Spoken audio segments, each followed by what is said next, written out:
In activity 4.2, we're given both the graph and the velocity function of a ball being tossed in the air. Notice, we got a few things we want to notice about it. First, notice that when, we'll call our seconds in t and this is our v, when t is in between, when t is in between 0 and 1, v of t is greater than 0. So what that tells us is that our ball, the height of the ball, is increasing between 0 and 1 second. Now, let's see if we can come up with a function, s of t we'll call it, that will give the height of the ball, or the position of the ball, as a function of time. Well, remember, we know that s prime of t is v of t, which is 32 minus 32t. So we're looking for a function that has this as a derivative.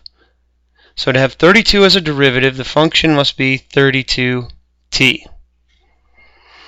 To have this piece as a derivative, we have minus 32t, increase the exponent by 1, and divide by that new exponent.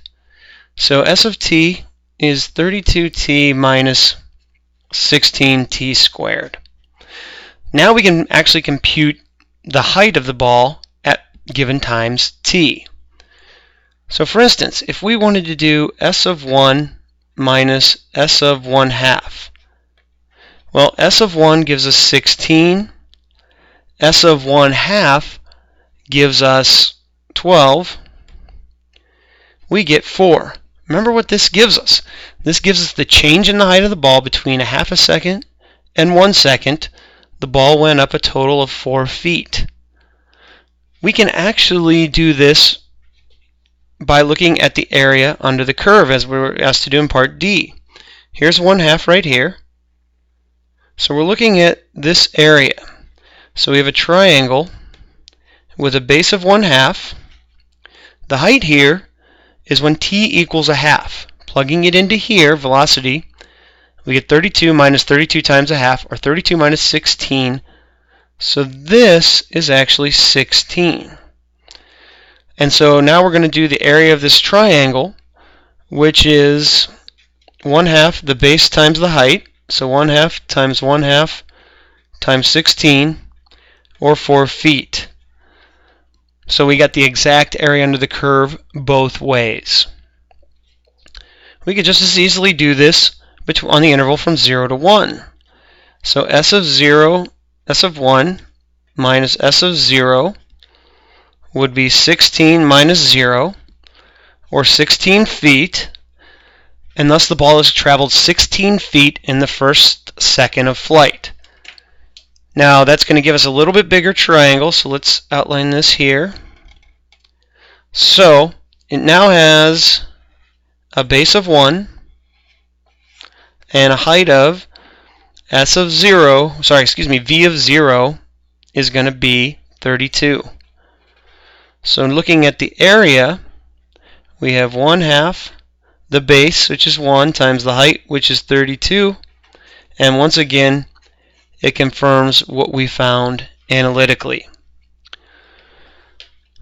On an interesting observation, if we were to do, as expressed in part F, s of 2 minus s of 0, well, s at 2 is going to be 0, s at 0 is going to be 0, we get 0 minus 0 equals 0.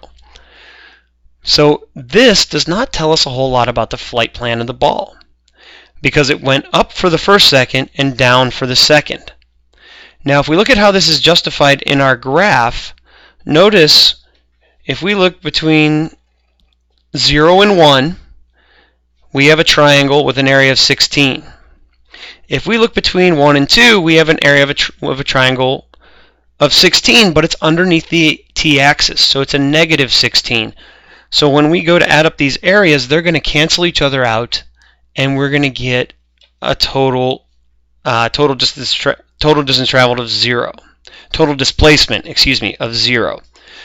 Because it was going upwards for the first second and downwards the same amount for the second second. So the displacement is going to be 0 because the ball itself or the object is back to where it started.